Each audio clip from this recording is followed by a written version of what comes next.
Argentina should not be a poor country. It has some of the most fertile farmland on the planet.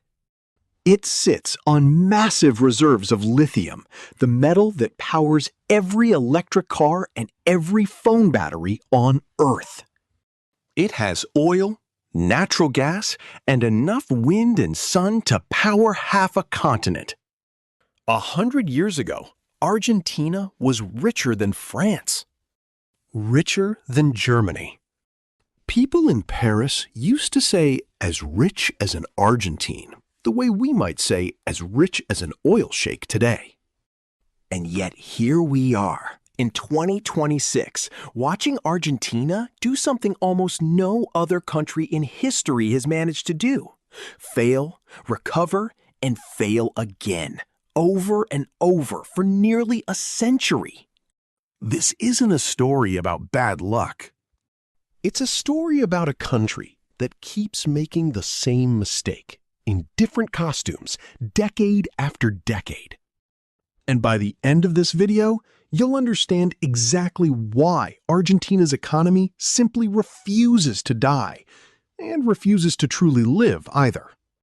Let's go back to the beginning, because you need to see just how far this country fell to understand how strange its collapse really is. In the early 1900s, Argentina was one of the 10 richest nations on the planet. Buenos Aires had more cars per person than most European capitals. Immigrants poured in from Italy and Spain, not to escape poverty, but to chase opportunity, the same way people once flooded into the United States. The country exported beef and wheat to a hungry world, and the money flowed in so fast that Argentina built opera houses that rivaled Vienna's. This was not a developing nation. This was one of the success stories of the 20th century, sitting right alongside the United States, Canada, and Australia. So what happened? The short answer is, Argentina fell in love with an idea, and it has never been able to let it go. That idea is called Peronism, named after Juan Perón, a charismatic army colonel who became president in 1946. Perón wasn't just a politician, he was a phenomenon. He and his wife, Eva Perón, Evita, built a movement that promised something irresistible: prosperity for workers, protection from foreign companies, and national pride restored. And for a while, it worked. Wages went up. Factories opened. The working class, for the first time, felt like the country belonged to them too. But underneath the celebration, Perón was rewiring the entire economy in a way that would haunt Argentina for the next 80 years. He nationalized railways, telephone companies, and shipping lines, often paying far more than they were worth. He printed money to fund generous social programs. He slapped tariffs on imports to protect local factories, which sounds patriotic until you realize those factories had no reason to become efficient because there was no competition forcing them to. Argentina began producing goods that were more expensive and lower quality than what the rest of the world was making, but Argentines had no choice but to buy them anyway. This is the first ingredient in Argentina's curse: an economy sealed off from the world, propped up by government spending instead of real productivity. For decades, this pattern repeated with almost comedic consistency. A government would come in promising to fix things, usually through austerity, opening up trade, and cutting spending. The economy would stabilize for a while.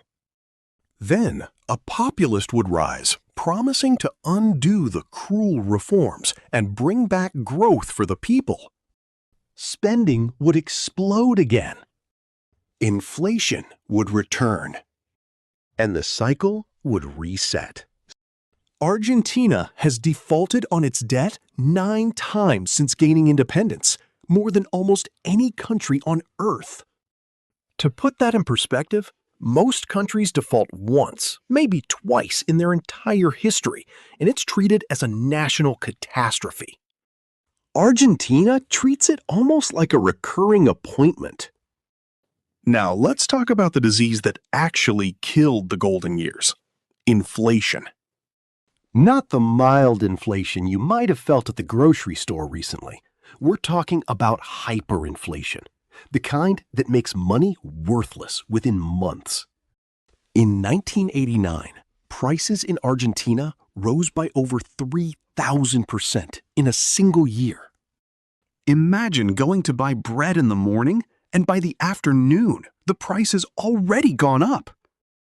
Workers in Argentina, at various points in history, have been paid twice a day, because if they waited until the end of the week, their salary would have lost a huge chunk of its value by the time they could spend it.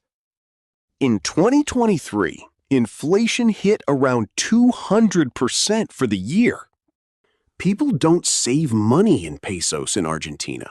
They spend it immediately, or they convert it into US dollars the moment they're paid, because everyone knows the peso is a melting ice cube. This created one of the strangest financial cultures on the planet. Argentina developed something called the blue dollar, an unofficial black market exchange rate for US dollars that often trades at nearly double the official government rate. Walk down a street in downtown Buenos Aires, and you'll hear men whispering cambio, cambio, exchange, exchange, openly trading dollars in broad daylight, because the official system is so broken that an entire underground economy exists just to work around it. Argentines have become some of the most financially sophisticated people in the world, not because their schools are excellent, but because survival demanded it. Every citizen has had to become an amateur economist just to protect their savings from their own government. And this is where the human cost becomes impossible to ignore. Imagine working your entire life, saving diligently, doing everything right, and then waking up one morning to find your life savings are worth a fraction of what they were the day before. This has happened to Argentine families not once, but multiple times across generations.